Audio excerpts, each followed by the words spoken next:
ಮಾಧ್ಯಮ ಮಿತ್ರರಿಗೆ ನಮಸ್ಕಾರ, ಸ್ವಾಗತ. ಇವತ್ತು ಪ್ರೆಸ್ ಮೀಟ್ ಏನಿದೆ ಅದನ್ನು ಕುರಿತು ತಮಗೆಲ್ಲರಿಗೂ ಗೊತ್ತಿದೆ. ಹಾಗೆ ನನ್ನ ಹೆಸರು ನರಸಿಂಹಮೂರ್ತಿ ಅಂತ, ಮಾನವ ಹಕ್ಕುಗಳ ಹೋರಾಟಗಾರನಾಗಿದ್ದೀನಿ. ಈ ಕೋಗಿಲು ಇಶ್ಯೂ ಆದಾಗ ಮಾನ್ಯ ದಿವಸನೇ ನಾವು 3 ಜನ ಕೂಡ ಸ್ಥಳಕ್ಕೆ ಹೋಗಿ ಅಲ್ಲಿ ಸ್ಪಾಟ್ ವಿಸಿಟ್ ಮಾಡಿ ಅಲ್ಲಿ ಏನೆಲ್ಲ ಆಯ್ತು ಅಂದ್ಬಿಟ್ಟು ಒಂದು ನೋಟ್ ರೆಡಿ ಮಾಡಿ ಮಾನ್ಯ ದಿವಸನೇ ನಾನು ಮಾನವ ಹಕ್ಕುಗಳ ಆಯೋಗಕ್ಕೆ ನನ್ನ ದೂರನ್ನು ಕೊಟ್ಟು ಅವತ್ತೇ ನಮ್ಮ ಜೊತೆಗಿರೋ ಸುಧಾ ಕಾಟು ಅಡ್ವೊಕೇಟ್ ಅವರು ವಿಮೆನ್ ಕಮಿಷನ್ ಮತ್ತು ಮಕ್ಕಳ ಆಯೋಗಕ್ಕೆ ಅವರು ಕೂಡ ದೂರು ಕೊಟ್ಟು ಮೊನ್ನೆವರೆಗೂ ಅದು ಏನು ಕೂಡ ಪ್ರಯೋಜನ ಆಗಲಿಲ್ಲ. ಹಂಗಾಗಿ ಈ ಕೇಸಲ್ಲಿ ದೂರುದಾರರು ಮತ್ತು ವಕೀಲರಾದಂಥ ಉಮಾಪತಿ ಅವರು 736 ಕೋರ್ಟಲ್ಲಿ ಕೇಸ್ ಹಾಕಿ ಶನಿವಾರ ಒಂದು ಆರ್ಡರ್ ಆಗಿದೆ, ಇಂಟರ್ವ್ಯೂ ಆರ್ಡರ್ ಆಗಿದೆ. ಅದ್ರ ಬಗ್ಗೆ ಅವರು ಕೂಡ ಮಾತಾಡ್ತಾರೆ. ಆದಮೇಲೆ ಸುಧಾ ಕಾಟ್ವಾ ಆಮೇಲೆ ಉಮಾಪತಿ ಮಾತಾಡಿದ್ಮೇಲೆ ತಮ್ಮ ಪ್ರಶ್ನೆಗಳು ಏನಿದೆ ಅಂದ್ಬಿಟ್ಟು ನಾವು ಕೇಳ್ಬೋದು ಅಂತ ನಾನು ಈಗ ಸುಧಾ ಕಡೆ ಕೊಡ್ತೀನಿ. ಎಲ್ರಿಗೂ ನಮಸ್ಕಾರ. ತಮಗೆಲ್ಲ ಗೊತ್ತಿರೋಂಗೆ ಇದು ಡಿಸೆಂಬರ್ 20ನೇ ತಾರೀಕಿಗೆ ಒಂದು ಕೋಗಿಲು ಬಡಾವಣೆಯಲ್ಲಿ ಇಲ್ಲಿಗಲ್ ಆಗಿ ಇದ್ದಕ್ಕಿದ್ದಂಗೆ ಹೋಗಿ ಒಂದು 300 ಮನೆಗಳನ್ನು 300ಕ್ಕಿಂತ ಹೆಚ್ಚು ಮನೆಗಳನ್ನು ಡೆಮಾಲಿಷನ್ ಮಾಡಿರುವಂಥ ತಮಗೆಲ್ಲ ಗೊತ್ತಿರುವಂಥ ವಿಚಾರನೇ ಇದು. ಆ ಒಂದು ನ್ಯೂಸ್ ಪತ್ರಿಕೆಯಲ್ಲಿ ಬಂದ ತಕ್ಷಣ ನಾವು 3 ಜನ ನೆಕ್ಸ್ಟ್ ಡೇನೇ ಇಮಿಡಿಯೇಟಾಗಿ ಸ್ಪಾಟ್ ವಿಸಿಟ್ ಹೋದ್ವಿ. ಸ್ಪಾಟ್ ವಿಸಿಟ್ ಹೋಗಿ ಅಲ್ಲಿ ಏನೇನಾಗಿದೆ, ಎಷ್ಟು ಮನೆಗಳು ಡೆಮಾಲಿಷನ್ ಆಗಿದೆ, ಅವ್ರ ಪರಿಸ್ಥಿತಿ ಏನಿದೆ, ಅವ್ರಿಗೆ ಕುಡಿಯೋಕೆ ನೀರು ಇದೆಯೋ ಇಲ್ವಾ, ಊಟ ಇದೆಯೋ ಇಲ್ವಾ, ಬಿಸಿಲಲ್ಲೇ ಇದ್ದಾರಾ, ಹೊತ್ಕೊಳ್ಳೋಕಿದೆಯಾ ಇಲ್ವಾ ಅಂತ. ಯಾಕಂದರೆ ಆವಾಗ ತುಂಬ ಅಂದರೆ ತುಂಬ ಚಳಿಗಾಲ ಸಂದರ್ಭ ಇತ್ತು. ಏನೇನೂ ಇಲ್ಲ, ಎಲ್ಲ ಹೆಂಗೆ ಬೇಕಂಗೆ ಬೀದಿಗೆ ಬಿದ್ದಿರುವಂಥದ್ದು ಇತ್ತು. ಅದು ನೋಡಿ ನಮಗಂತೂ ತುಂಬ ಬೇಜಾರಾಯಿತು. ಅದಕ್ಕಾಗಿ ನೆಕ್ಸ್ಟ್ ಡೇನೇ ನಾವು ಬಂದು ಅಲ್ಲಿ ಸುಮಾರು ಜನರ ಹತ್ರ ಮಾತಾಡಿದ್ವಿ, ಮಕ್ಕಳ ಹತ್ರ, ಹೆಣ್ಮಕ್ಳ ಹತ್ರ, ಯೂತ್ಸು ಎಲ್ಲರ ಹತ್ರನೂ ಮಾತಾಡಿದ್ವಿ. ನೆಕ್ಸ್ಟ್ ಡೇನೇ ಬಂದು ನಾವು ಒಂದು ವುಮೆನ್ಸ್ ಕಮಿಷನ್ಗೆ ಕಂಪ್ಲೇಂಟ್ ಕೊಟ್ಟಿದ್ದೀವಿ. ಅದಾದಮೇಲೆ ಚೈಲ್ಡ್ ಕಮಿಷನ್ಗೆ ಕಂಪ್ಲೇಂಟ್ ಕೊಟ್ವಿ. ನರಸಿಂಹಮೂರ್ತಿಯವರು ಹ್ಯೂಮನ್ ರೈಟ್ ಕಮಿಷನ್ ಇದು ಕಂಪ್ಲೇಂಟನ್ನು ಕೊಟ್ಟರು. ಇದಾದ ನಂತರ ಎಲ್ಲರೂ ಬಂದು ಅಲ್ಲಿ ಸ್ಪಾಟ್ ವಿಸಿಟ್ ಮಾಡಿದ್ರು. ಹ್ಯೂಮನ್ ರೈಟ್ ಕಮಿಷನಿಂದ ಶ್ಯಾಮ್ ಭಟ್ರು ಸಾರು ಮತ್ತು ಅವ್ರ ಟೀಮ್ ಎಲ್ಲ ಬಂದು ಸ್ಪಾಟ್ ವಿಸಿಟ್ ಮಾಡಿ ಒಂದು ರಿಪೋರ್ಟ್ ಎಲ್ಲ ರೆಡಿ ಮಾಡಿದ್ದಾರೆ. ಅದಾದಮೇಲೆ ವುಮೆನ್ಸ್ ಕಮಿಷನ್ ಅವರು ಸಿಂಪಲ್ ಆಗಿ ಒಂದು ಲೆಟ್ರ್ ಬರೆದು ಬಿಸಾಕಿದ್ದಾರೆ ಅವರು. ಅದಾದಮೇಲೆ ಏನಾಯಿತು ಎತ್ತಾಯಿತು ಅಂತ ಅವರು ಏನು ನೋಡಲೇ ಇಲ್ಲ. ಅಷ್ಟೊಂದು ಜನ ಅಲ್ಲಿ ಹೆಣ್ಮಕ್ಳು ಸಾಯ್ತಾ ಇದ್ರು ಏನಾಗಿದೆ ಎತ್ತಾಗಿದೆ ಅಂತ ಹೇಳ್ಬಿಟ್ಟು ಏನೂ ನೋಡಲೇ ಇಲ್ಲ. ಆಮೇಲೆ ಚೈಲ್ಡ್ ಕಮಿಷನ್ಗೂ ಕೊಟ್ವಿ, ಅದನ್ನು ಅಲ್ಲೇ. ಅಂದರೆ ನಾವು ಏನೇ ಕಂಪ್ಲೇಂಟ್ ಕೊಟ್ಟರು, ಯಾಕಂದರೆ ಸರ್ಕಾರನೇ ಅಲ್ವಾ ಇದನ್ನೆಲ್ಲ ಕೆಡು ಹಾಕಿರೋದು, ಯಾರು ಯಾಕೆ ತಲೆ ಕೆಡಿಸ್ಕೋತಾರೆ. ಅದಕ್ಕಾಗಿಯೇ ಯಾರು ಈ ಕಮಿಷನ್ಗಳು ಒಬ್ಬರು ಕೆಲಸ ಮಾಡದೇ ಇದ್ರು ಮತ್ತು ಅದು ಇಂಪ್ಲಿಮೆಂಟೇಷನ್ ಆಗ್ತಾ ಇಲ್ಲ. ಮತ್ತು ಇಂಪ್ಲಿಮೆಂಟೇಷನ್ ಆಗದೆ ಇದ್ರೆ ಅವ್ರು ಇನ್ನೂವರೆಗೂ ಬೀದಿಗೆ ಬಿದ್ದಿದ್ದಾರೆ. ಅವ್ರಿಗೊಂದು ಕುಡಿಯೋಕ್ಕೆ ನೀರಿಲ್ಲ, ಹೊಟ್ಟೆಗೆ ಊಟ ಇಲ್ಲ, ಹೊದ್ಕೊಳ್ಳೋಕ್ಕೆ ಇದು ಇಲ್ಲ. ಯಾಕಂದರೆ ಅವತ್ತಿನ ದಿನ ಏನಿತ್ತಂದರೆ ಬೆಳಗ್ಗೆ ಒಂದು 4:30-5 ಗಂಟೆಗೆ ಬಂದು ಡೆಮಾಲಿಷನ್ ಮಾಡಿರುವಂಥದ್ದು. ಪವರ್ ಫಸ್ಟ್ ಒಂದು 2-3 ದಿನ ಮುಂಚೆನೇ ಪವರ್ ಕಟ್ ಮಾಡಿದ್ದಾರೆ. ಅದಾದಮೇಲೆ ಎಲ್ಲರನ್ನು ಮಕ್ಕಳನ್ನ, ಗರ್ಭಿಣಿಯರನ್ನ ಹೊರಗಡೆ ಎಳೆದು ಹಾಕಿರುವಂಥದ್ದು. ಅಂದರೆ ಅಷ್ಟೊಂದು ಹೀನಾಯ ಸ್ಥಿತಿಯಲ್ಲಿ ಡೆಮಾಲಿಷನ್ ಮಾಡುವಂಥದ್ದು ಏನಿತ್ತು. ಒಂದು ನೋಟಿಸ್ ಕೊಟ್ಟಿಲ್ಲ ಅವ್ರಿಗೆ, ಅವ್ರ ಗಮನಕ್ಕೆ ತಂದಿಲ್ಲ. ಯಾಕಂತ ಹೇಳಿದ್ರೆ ಅವರು ನಮ್ಮ ಇಂಡಿಯನ್ ಸಿಟಿಜನ್ಶಿಪ್ಪಲ್ಲೇ ಇರುವಂಥವ್ರು. ಯಾಕಂದರೆ ಅವ್ರಿಗೆಲ್ಲ ಹಕ್ಕು ಪತ್ರಗಳನ್ನು ಕೊಟ್ಟಿದ್ದಾರೆ, ಆಧಾರ್ ಕಾರ್ಡ್ ಕೊಟ್ಟಿದ್ದಾರೆ, ವೋಟರ್ ID ಕೊಟ್ಟಿದ್ದಾರೆ, ರೇಷನ್ ಕಾರ್ಡು ಕೊಟ್ಟಿದ್ದಾರೆ, ಎಲ್ಲ ರೈಟ್ಸ್ಗಳು ಇದೆ. ನಿಜವಾಗ್ಲೂ ಅವರು ಇಲ್ಲಿಗಲ್ ಆಗಿ ಇದ್ದಾರೆ ಅಂತ ಹೇಳಿದ್ರೆ ಅವ್ರಿಗೆ ಇದನ್ನೆಲ್ಲ ಯಾಕೆ ಕೊಡಬೇಕಾಗಿತ್ತು? ಸರ್ಕಾರನೇ ಅಲ್ವಾ ಇದನ್ನೆಲ್ಲ ಕೊಟ್ಟಿರುವಂಥದ್ದು, ಯಾಕೆ ಕೊಡಬೇಕಾಗಿತ್ತು? ಅವಾಗಲೇ ಎಚ್ಚೆತ್ಕೊಂಡು ನೀವೆಲ್ಲ ಇಲ್ಲಿಗಲ್ ಆಕ್ಯುಪೆಂಟ್ಸು, ನಿಮ್ಗೇನು ಕೊಡೋಕ್ಕಾಗಲ್ಲ ಅಂತ ಹೇಳ್ಬಿಟ್ಟು ಅವತ್ತೇ ಸ್ಟ್ರಿಕ್ಟ್ ಆರ್ಡರ್ ಮಾಡಿದರೆ ಅವ್ರಿಗೆಲ್ಲ ಹೋಗ್ಬೋದಾಗಿತ್ತು. ಬಟ್ ಇದನ್ನೆಲ್ಲ ಏನೂ ಮಾಡಲೇ ಇಲ್ಲ. ಅದಕ್ಕಾಗಿಯೇ ಇದು ಯಾವುದೇ ಆ್ಯಕ್ಷನ್ ಆಗ್ತಾ ಇಲ್ಲ. ಯಾಕಂತ ಹೇಳಿದ್ರೆ ಈಗ ಸುಪ್ರೀಂ ಕೋರ್ಟು ಕ್ಲಿಯರಾಗಿ ಹೇಳುತ್ತೆ, ಯಾವುದೇ ಒಂದು ಡೆಮಾಲಿಷನ್ ಡ್ರೈವ್ ಮಾಡಬೇಕು ಅಂತ ಹೇಳಿದ್ರೆ ಫಸ್ಟ್ ಅವ್ರಿಗೆ ನೋಟಿಸನ್ನು ಕೊಡಬೇಕು, ನೋಟಿಸ್ ಸರ್ವ್ ಮಾಡಬೇಕು. ನೋಟಿಸ್ ಸರ್ವ್ ಮಾಡಿ ಅವ್ರಿಗೆ ಅವ್ರಿಗೆ ಹಿಯರಿಂಗಲ್ಲಿ ಪಾರ್ಟಿಸಿಪೇಟ್ ಮಾಡೋಕ್ಕೆ ಅವ್ರಿಗೆ ಆಪರ್ಚುನಿಟಿಯನ್ನು ಕೊಡಬೇಕು. ಅದು ಕೊಟ್ಟ ನಂತರ ಒಂದು ಜುಡಿಷಿಯಲ್ ಆರ್ಡರ್ ಆಗುತ್ತೆ. ಜುಡಿಷಿಯಲ್ ಆರ್ಡರ್ ಆದ ನಂತರ ಮತ್ತೆ ಅವ್ರಿಗೊಂದು 15-20 ಡೇಸನ್ನು ಅವ್ರಿಗೆ ನಿಗದಿತ ಸಮಯವನ್ನು ಕೊಟ್ಟು ಆಮೇಲೆ ಅವ್ರು ಹೆಂಗೆ ಫರ್ದರ್ ಆಗ್ತಾರೆ ಅನ್ನುವಂಥದ್ದು, ಅವ್ರು ಲೀಗಲ್ ಆಗಿದ್ದಾರಾ ಇಲ್ಲೀಗಲ್ ಆಗಿದ್ದಾರಾ ಅನ್ನುವಂಥದ್ದನ್ನ ನೋಡಿ ಆಮೇಲೆ ಅವರು ಜುಡಿಷಿಯಲ್ ಆರ್ಡರ್ ಮಾಡ್ಬೇಕಾಗುತ್ತೆ. ಅಂದ್ರೆ ಜುಡಿಷಿಯಲ್ ಆರ್ಡರ್ ಆಗಿದ್ರೆ ಮಾತ್ರ they can demolish the houses. ಇದು ಯಾವುದೇ ಇದು ಆಗ್ಲಿಲ್ಲ. ಇದ್ದಕ್ಕಿದ್ದಂಗೆ ಬಂದ್ರು, ಒಂದು 200-300 ಜನ ಪೊಲೀಸರು ಕರ್ಕೊಂಡು ಬಂದ್ರು, BBMP ಅವರು ಬಂದ್ರು. ಅದು ಯಾರು ಕರಿಗೌಡ ಅವರು BBMP ಚೀಫ್ ಆಗಿದ್ದಾರೆ, ಅಂದ್ರೆ ಬೃಹತ್ ಬೆಂಗಳೂರು ಮಹಾನಗರ ಪಾಲಿಕೆ ಈಗ GBI ಆಗಿರುವಂತದ್ದು. ಅವರು ಇದರಲ್ಲಿ ಚೀಫ್ ಆಗಿದ್ದಾರೆ. ಅಂದ್ರೆ ಎಂಟೈರ್ ಬೆಂಗಳೂರು ಇವ್ರ ಕಂಟ್ರೋಲ್ ಅಲ್ಲೇ ಇರೋದ್ರಿಂದ ಇವ್ರಿಗೆ ಎಲ್ಲ ಗೊತ್ತಿದೆ. ಏನೇ ಒಂದು ಡಿಸಿಷನ್ ತಗೋಬೇಕಾದ್ರೆ ಇವ್ರು ತಗೋಬೇಕಾಗಿತ್ತು. ಇವರು ಇಲ್ಲಿಗಲ್ ಆಗಿ ಮಾಡೋದ್ರಲ್ಲಿ ಇವ್ರದ್ದು ಪಾತ್ರ ಬಹಳ ಮುಖ್ಯವಾಗಿದೆ. ಸೆಕೆಂಡ್ ಒನ್ ಅಂತ ಹೇಳಿದ್ರೆ ಪೊಮ್ಮಾಳ್ ಸುನಿಲ್ ಕುಮಾರ್ IAS. ಇವರು ಬೆಂಗಳೂರು ನಾರ್ತ್ ಸಿಟಿ ಕಾರ್ಪೊರೇಷನ್ಗೆ ಇವರು ಕಮಿಷನರ್ ಆಗಿದ್ದಾರೆ. ಅಂದ್ರೆ ಎಂಟೈರ್ ನಾರ್ತ್ಗೆ ಏನ್ ಬರುತ್ತೋ ಇವರೆಲ್ಲ ಅಲ್ಲಿ ನೋಡ್ಕೊಳ್ಳುವಂಥದ್ದು. ಇವರು ಸಹ ಇವ್ರದ್ದು ಅಷ್ಟೇ ಸಮಪಾಲಿದೆ. ಆಮೇಲೆ ಕರಿಗೌಡ್ರು ಇವರು ಒಂದು Bengaluru solid waste management limited ಅಲ್ಲಿ CEO ಆಗಿದ್ದಾರೆ ಇವರು. ಅಂದ್ರೆ ಇಲ್ಲಿ ಒಂದು ರೂಮರ್ ಏನಂತ ಹೇಳಿದ್ರೆ ಇವರಿಗೆ ಏನೋ ಒಂದು 4-5 ಎಕರೆ 7-8 ವರ್ಷದಿಂದ ಇವ್ರಿಗೇನೋ ಅಲ್ಲಿ ಜಾಗ ಕೊಟ್ಟಿದ್ದಾರಂತೆ. ಅದಕ್ಕೆ ಅವರು ಜಾಗ ಕೊಟ್ಮೇಲೆ ಅದು ಯಾವ ಪರ್ಪಸ್ಗೆ ಕೊಟ್ಟಿದ್ದಾರೆ, ಆಮೇಲೆ ಅದು ಎಷ್ಟು ವರ್ಷದೊಳಗಡೆ ಇವ್ರು ಇಂಪ್ಲಿಮೆಂಟೇಷನ್ ಮಾಡಬೇಕು, ಎಷ್ಟು ವರ್ಷದೊಳಗಡೆ ಇವ್ರ ಪೊಸಿಷನ್ ತಗೊಳ್ಬೇಕು ಅಂತ ಹೇಳ್ಬಿಟ್ಟು ಕ್ಲಿಯರ್ ಆರ್ಡರ್ ಇರುತ್ತೆ. ಆ ತರ ಅವ್ರು ಇಂಪ್ಲಿಮೆಂಟ್ ಮಾಡ್ಕೊಳ್ಬೇಕಾಗಿತ್ತು. ಬಟ್ ಇದು ಯಾವುದನ್ನ ಅವರು ಮಾಡಿಲ್ಲ. ಸುಮ್ನೆ ಏನೋ ತಗೊಂಡಿದ್ದಾರೆ, ಸರ್ಕಾರ ಕೊಟ್ಟಿದೆ, ಬಿಟ್ಬಿಟ್ಟಿದ್ದಾರೆ. ಅಂದ್ರಲ್ಲಿ ವೇಸ್ಟ್ ಮ್ಯಾನೇಜ್ಮೆಂಟ್ ಒಂದು ಸಾಲಿಡ್ ವೇಸ್ಟ್ ಮ್ಯಾನೇಜ್ಮೆಂಟ್ ಮಾಡ್ಬೇಕು ಅಂತ ಹೇಳ್ಬಿಟ್ಟು ಅವ್ರಿಗೆ ಲ್ಯಾಂಡ್ ಅಲಾಟ್ ಆಗಿದೆ ಅಂತ ಹೇಳ್ತಾ ಇರುವಂತದ್ದು. 7-8 ವರ್ಷದಿಂದ ಯಾಕೆ ಮಾಡ್ಲಿಲ್ಲ? ಶಾರ್ಟ್ಲಿ ರಿಟೈರ್ಡ್ ಆಗ್ತಾ ಇದ್ದಾರೆ. ರಿಟೈರ್ಮೆಂಟ್ ಟೈಮ್ ಅಲ್ಲೇ ತಾನೇ ಇವೆಲ್ಲ ಮಾಡ್ತಾ ಹೋಗೋದು ಅವರೆಲ್ಲ. ಕರಿಗೌಡ್ರು ಹೌದು. ಆಯ್ತಾ. ಆಮೇಲೆ ಇನ್ನೊಬ್ರು IAS officer Jagadish, deputy commissioner ಅವರು.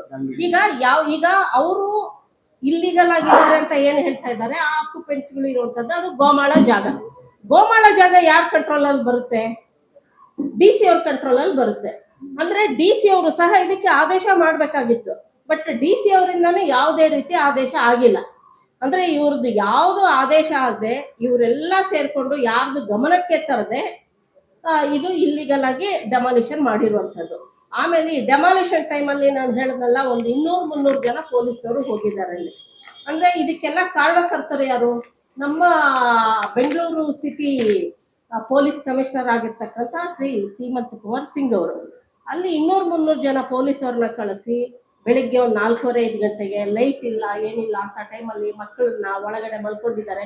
ಅವ್ರದ್ದೊಂದು ಡಾಕ್ಯುಮೆಂಟ್ಸ್ ತಗೊಳಕ್ ಬಿಟ್ಟಿಲ್ಲ, ಅವ್ರದ್ದೊಂದು ಏನೋ ವಸ್ತುಗಳನ್ನ ತಗೊಳೋದಕ್ ಬಿಟ್ಟಿಲ್ಲ. ಏನು ತಗೊಳಕ್ ಬಿಟ್ಟದೆ ಅಮಾನೀಯವಾಗಿ ವರ್ತನೆ ಮಾಡಿ ಅವ್ರನ್ನೆಲ್ಲ ಎಳ್ದಾಕಿದ್ದಾರೆ.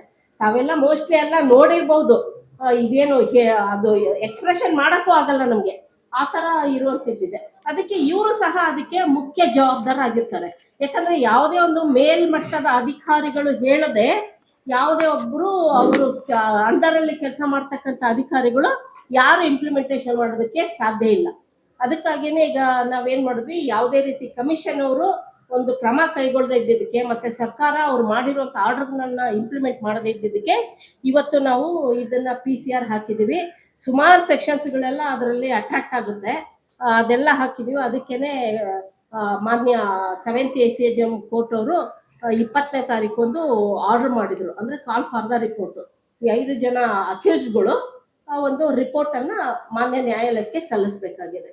1694/2026 ಈಗ ಈ ಕೇಸು ಏನಕ್ಕೆ ಬಂತು ಅಂದ್ರೆ main supreme court pan India directions ಅಲ್ಲಿ ಹಾಕಿದೆ. 2024 ಅಲ್ಲಿ ಒಂದು ಕೊಟ್ಟಿದ್ದಾರೆ.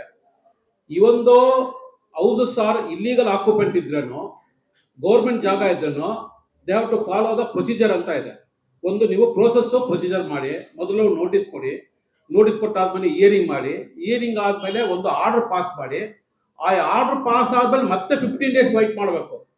ಬಿಕಾಸ್ ಯಾರಾದ್ರೂ ಆ ಆರ್ಡರ್ ಮೇಲೆ ಅಗ್ರೀಡ್ ಆಗಿದೆ they can go to the court and get the stay order. ನೀವು ಜಡ್ಜಸ್ ಅಲ್ಲ, ಇವ್ರು ಓನ್ಲಿ ಆಫೀಸರ್ಸ್, ಇವರೆಲ್ಲ ಬ್ಯೂರೋಕ್ರಾಟ್ಸ್. ಅವ್ರ ಡ್ಯೂಟಿ ಏನು? To implement the order of the court. ಈ ಕೇಸಲ್ಲಿ ಏನಾಗಿದೆ, ಇವರೇ ಜಡ್ಜಸ್, ಇವರೇ ಎನ್ಫೋರ್ಸ್ಮೆಂಟ್ ಏಜೆನ್ಸೀಸ್ ಆಗ್ತಿದ್ದಾರೆ. That is why it is utter disregard for the rule of law. So supreme court clear ಆಗಿ ಹೇಳುತ್ತೆ, ಯಾವ officer public servant who are responsible for bulldozer culture, famously called bulldozer culture, UP ತುಂಬಾ ನಡೀತಿತ್ತು. ಆ ವಿಷಯದಲ್ಲಿ ಇದು ಈ ಕೇಸ್ ಬಂದು all over India there should be held responsible for prosecution ಅಂತ ಹೇಳ್ತಾರೆ. ಪ್ರಾಸಿಕ್ಯೂಷನ್ ಅಂದ್ರೆ criminal prosecution, not departmental prosecution. ಅದಕ್ಕೋಸ್ಕರ in order to fix the accountability ನಾವೇನ್ ಮಾಡುದು, ಪ್ರೈವೇಟ್ ಕಂಪ್ಲೇಂಟ್ ನಾವು ಲಾಂಚ್ ಮಾಡಿದೀವಿ. ಒಂದು 2 ಸಾರಿ 3 ಸತಿ ಹಿಯರಿಂಗ್ ಆಗಿದೆ. 3 ಸತಿ ಹಿಯರಿಂಗ್ ಆದ್ಮೇಲೆ ಜಡ್ಜು ಅದನ್ನ ರಿಜಿಸ್ಟರ್ ಮಾಡ್ಕೊಂಡು ನಾವು ಕಾಲ್ ಫಾರ್ ದ ರಿಪೋರ್ಟ್. ಏನಕ್ಕೆ ಅಂದ್ರೆ ಈಗ ಹೊಸ ಕಾಯ್ದೆ ಬಂದ್ಮೇಲೆ BNS ಆಕ್ಟ್ ಬಂದ್ಮೇಲೆ ಹೈಯರ್ ಆಫೀಸರ್ ಯಾವುದೇ ಒಂದು ಪಬ್ಲಿಕ್ ಸರ್ವೆಂಟ್ ಒಬ್ಬ ಅಪರಾಧಿ ಸ್ಥಾನದಲ್ಲಿ ನಿಂತಿದ್ರೆ ಹೈಯರ್ ಆಫೀಸರ್ ಇಂದ ರಿಪೋರ್ಟ್ ಅನ್ನೋದು ಒಂದು ಕಾನೂನು ಈಗ ಕಡ್ಡಾಯವಾಗಿದೆ. ಹಳೆ CRPC ಆಗಿದೆ, ಡೈರೆಕ್ಟ್ ಆಗಿ FIR ಹಾಕೋರು, ಈಗ ರಿಜಿಸ್ಟರ್ ಹಾಕೋದು, ಇನ್ವೆಸ್ಟಿಗೇಷನ್ ನಡೆಯೋದು. ಈಗ chief secretary is the appropriate authority for these 4 IAS officer. ಆ ಕಾಂಪಿಟೆಂಟ್ ಅಥಾರಿಟಿಯಿಂದ ರಿಪೋರ್ಟ್ ತರಿಸ್ಕೊಬೇಕು, ಆ ತರ ಒಂದು ಆರ್ಡರ್ ಮಾಡಿದ್ದಾರೆ. ಸೊ ಅದಕ್ಕೋಸ್ಕರ not only prosecution, supreme court clear ಮಾಡ್ತಾರೆ, ಯಾವುದೇ ಒಂದು ರಿಹ್ಯಾಬಿಲಿಟೇಷನ್ ಅವ್ರಿಗೆ ಮತ್ತೆ ಮನೆಗಳು ಕಟ್ಕೊಡ್ಬೇಕಂದ್ರೆ ಔಟ್ ಆಫ್ ದೇರ್ ಪ್ಯಾಕೆಟ್ ಕೊಡಬೇಕು, ಈ ಆಫೀಸರೇ ಕೊಡಬೇಕು, ನಾಟ್ ಫ್ರಮ್ ದ ಸ್ಟೇಟ್ ಎಕ್ಸ್ಚೆಕರ್. ಸರ್ಕಾರ ಕೊಡಂಗಿಲ್ಲ. That is also one of the prayer before the chief secretary ಮತ್ತೆ ಕೋರ್ಟ್ ಅಲ್ಲಿ. ಸೊ ಇವೆರಡು ಆಂಗಲ್ ಇಟ್ಕೊಂಡು number of nearly 10 sections attract ಆಗುತ್ತೆ. ಕಾಸಿಂಗ್ ಪಬ್ಲಿಕ್ ಡ್ಯಾಮೇಜಸ್ ಇರ್ಬೋದು, ಪಬ್ಲಿಕ್ ಪ್ರಾಪರ್ಟಿ ಡ್ಯಾಮೇಜ್ ಆಗಿರ್ಬೋದು, affecting the modest of women ಇರ್ಬೋದು, ಕ್ರಿಮಿನಲ್ ಟ್ರೆಸ್ಪಾಸ್ ಇರ್ಬೋದು, criminal intimidation, ಮತ್ತೆ morning deserving the direction of the supreme court, ಇವೆಲ್ಲ ಹತ್ತತ್ರ ಒಂದು 8 ರಿಂದ 9 ಸೆಕ್ಷನ್ಸ್ ಅಟ್ರಾಕ್ಟ್ ಆಗಿದೆ. So the honourable court is prima facie of the view that offense has been taken place and in gross violation of the Supreme Court directions. ಸುಮಾರು ಒಂದು 15 ಆರ್ಡರ್ಗಳು ಅದು directions ಕೊಟ್ಟಿದ್ದಾರೆ. ಅದರಲ್ಲಿ not even single directions have been complained by these IAS officers. And for illegal ಡಿಮಾಲಿಷನ್ಗೆ ಈ police commissioner ಆಗುವಂತವ್ರು illegal commissioner ಆಗಕ್ಕೆ ಒಂದು 200 ರಿಂದ 300 ಜನ ಪೊಲೀಸರು ಸ್ಟಾಫ್ ಕರೆಸಿ ಮಕ್ಕಳಿಗೆಲ್ಲ ರೋಡಲ್ಲಿ ಎಳೆದುಕೊಟ್ಟು ಈ ತರ ಮಾಡಿದ್ದಾರೆ. So is also equally responsible for this one. ಅದಕ್ಕೋಸ್ಕರನೇ ನಾವು ಇನ್ ಮುಂದೆ ಈ ಕ್ರಿಮಿನಲ್ ಕೇಸ್ ನ ಪ್ರಾಸಿಕ್ಯೂಷನ್ ಮಾಡ್ತೀವಿ ವಿತೌಟ್ ಎನಿ ಡೌಟ್. ಯಾಕಂದ್ರೆ ಮಾನ್ಯ ಹೈಕೋರ್ಟ್ನು ಲಾಸ್ಟ್ ಹಿಯರಿಂಗ್ ಅಲ್ಲಿ it has been found out there is an illegal demolition. ಒಂದ್ಸತಿ ಇಲ್ಲಿಗಲ್ ಡಿಮಾಲಿಷನ್ ಆದ್ಮೇಲೆ they should be held responsible. Responsible ಅಂದ್ರೆ only public servant, those who have passed the order, they are responsible for this kind of illegal action, and all the expenses should be borne out of their pocket. This is our demand before the court. ಏನಾದ್ರು questions ಇದೆ ದಯವಿಟ್ಟು. ನಾನೇ ಉಮಾಪತಿ ಅವರು, ನಾನೇ complaint. Accused 5 ಜನ ಇದ್ದಾರೆ. ಒಂದು GBA chief commissioner Maheshwara Rao, ಒಂದು ಪೋಸ್ಟ್ ಆಫೀಸರ್. ಎಣ್ಣೆಯವರು ಸುನೀಲ್ ಕುಮಾರ್, ಅವರು north Bengaluru chief commissioner. GBA ಆದ್ಮೇಲೆ ಡಿವಿಷನ್ ಆಯ್ತಲ್ಲ, ಅದಕ್ಕೆ ನಾರ್ತ್ ಕೋಗಿಲು ಬರೋದು north commissioner. Third one is ಕರಿಗೌಡ್ರು, CEO ಆಫ್ BSWML ಅವರು. 4ನೇವರು DC ಜಗದೀಶ್, ಯಾಕಂದ್ರೆ ಗೋಮಾಳ ಜಾಗ ಎಲ್ಲ ಅವರು ಕಸ್ಟಡಿಯಲ್ಲಿ ಇರ್ತದೆ. ಇವೆಲ್ಲ ಕ್ರಿಮಿನಲ್ ಕಾನ್ಸ್ಪಿರೆನ್ಸಿ ಆಗಿದೆ. ವಿತೌಟ್ ಸಡನ್ ಅಂತ ಒಂದು 4 ಗಂಟೆಗೆ ಬಂದು ಅವ್ರು ಹೊಡಿತಾರೆ ಅಂದ್ರೆ there is exchange of mind ಆಗಿದೆ. ಓಕೆ, ಐಡಿಯಾಸ್ ಎಲ್ಲ ಎಕ್ಸ್ಚೇಂಜ್ ಆಗಿ ಸಡನ್ ಅಂತ ಮಾಡಿದ್ದಾರೆ.